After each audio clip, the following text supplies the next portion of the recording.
any parasite which causes this disease. It's not the bad air, or maybe could cause transmitted with bad air, but the causative agent is this. Then, 20th August 1897, came Ronald Ross, working in Hyderabad. He discovered the transmission of this parasite through the mosquitoes. At that time, he said, through the dapple-wing mosquitoes. Now we see which are the dapple-wing anopheles. In Hyderabad, it was a Mediterranean side.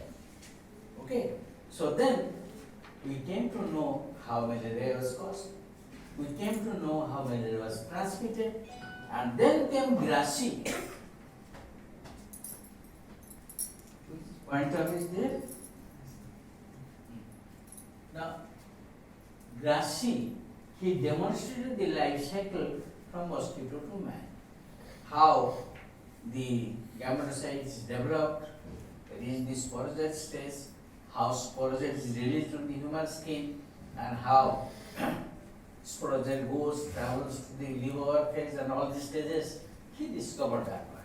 So till beginning of 20th century, we did not know how malaria was caused, how malaria was transmitted.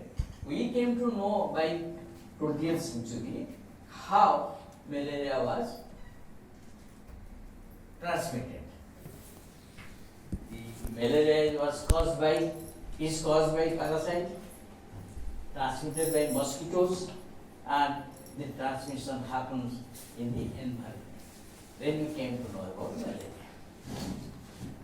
Then, why we are talking of malaria? There are several diseases. Diarrhea is there, tuberculosis is there, several diseases are there. See the economic impact of malaria. This was published in Nature. I have taken it. This is the GDP. You know, GDP is the measurement of the economic growth of a country. And in malarious countries, this was the GDP. In non-malarious countries, see the GDP. This is the economic impact of malaria on a nation. By 2007, these are the malarious countries, all of you know it. There are around 300 million cases, 1 million deaths, and 37% of the global population was at risk for malaria transmission. Now, if you carefully watch this slide, some time back, Honorable DPS has said rightly that earlier you were saying 3% malaria will contribute so many cases of malaria cases. This 3% of population will contribute this many of malaria cases, this many of cases. I was in the 80s when I was giving a lecture on malaria. I used to say, Orissa, I was working in the 80s, early 80s in Regional Medical Research Center, Bhubaneswar.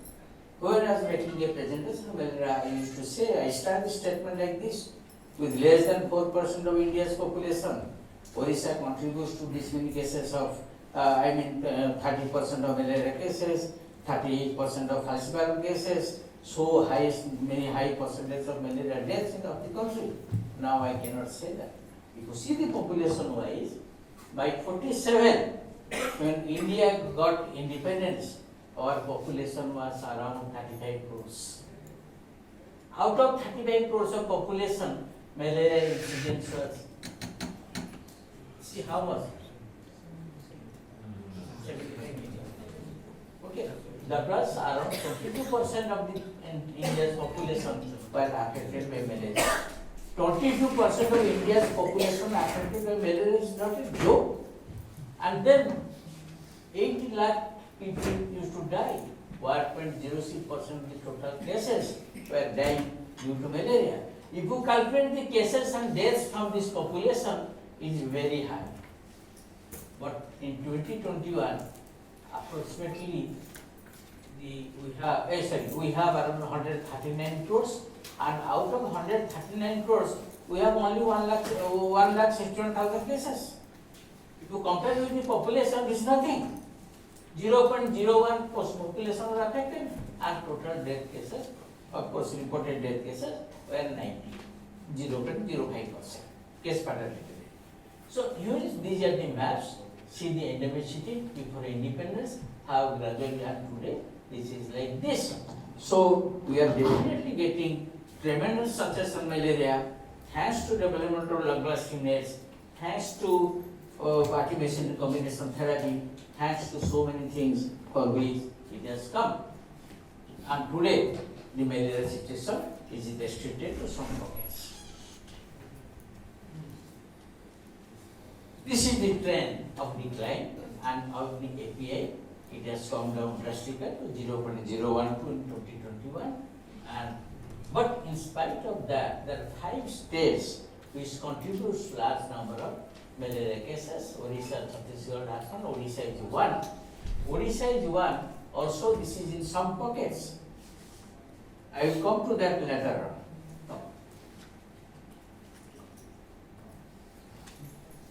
But I must say that tremendous success has been achieved in malaria elimination program, malaria control program in Odisha after the introduction of Daman or whatever the movie. I think I request the organizer to arrange that, to show that movie to all of you. Even I have not seen that movie, I want to see. So this is the state contributing the things which I have said, malaria. And now, this is the map showing malaria cases from 1961 or 2017. If you see the malaria elimination program, all of you know that the malaria eradication program was launched in 1958. 53 was the NFCD, National Malaria Control Program, encouraged by the result. 1958, National Malaria Eradication Program was launched. What is the strategy of the NMEP in 1958? All of you know it. Can anyone tell me? I believe in interactive presentation rather than giving a lecture on it. IRS and? IRS did it design. Then? Surveillance. Chloroquine. So you give drug, you control the parasite and you control the vector. This was the main thing of the NMEP. How we are doing that.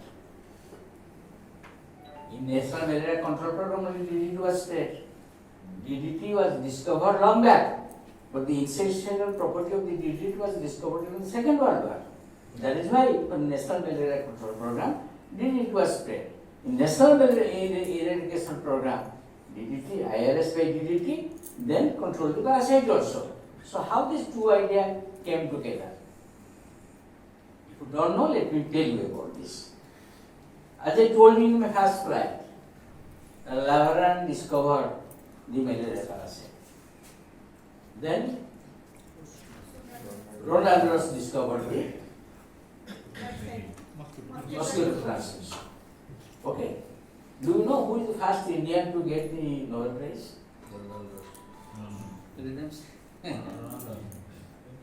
Ronald Ross was the first Indian. In UPSC, I asked this question.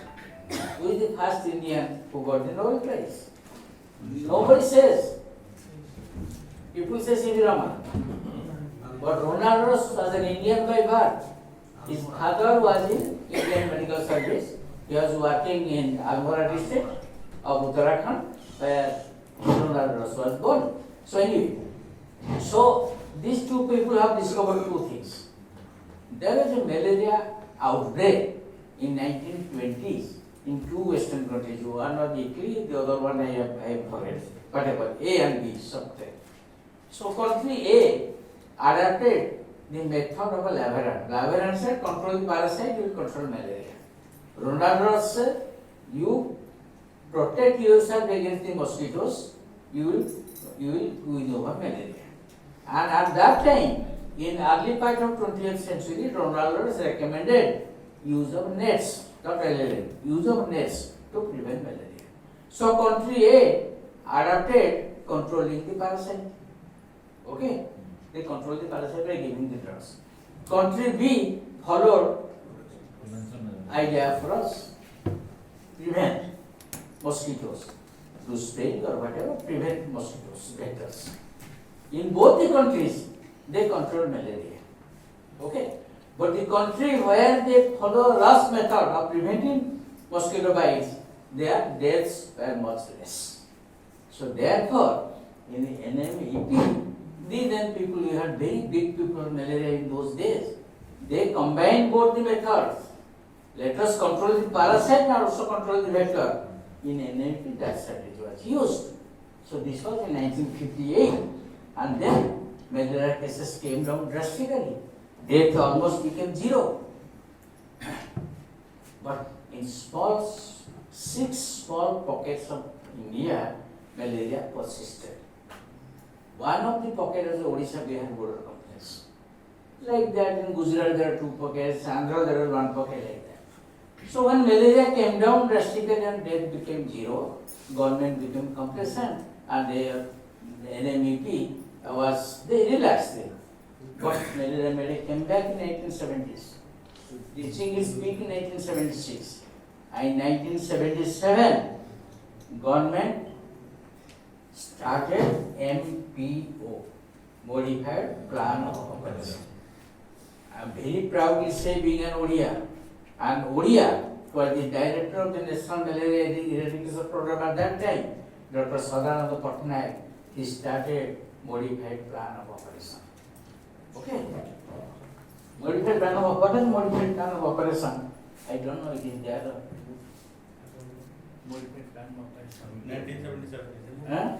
1977. Yes. It started, but the strategy, what is the strategy? Can anyone tell me? If you are trained in NIM, they must have taught you. The strategy of MPO was 3. Number 1, government's effort. Okay. Number 2, people's participation. Yes, sir. Number 2 was research. Number 3 was people's participation. Government effort was there. Research, as a part of research, what you see, you are trained in NIM, understanding from malaria research, you said, that was the MRC earlier. That was called as Malaria Research Center. As a part of research, Malaria Research Center was established. I changed the name into National Institute of Malaria Research when I became the director there. So, research, then people's participation.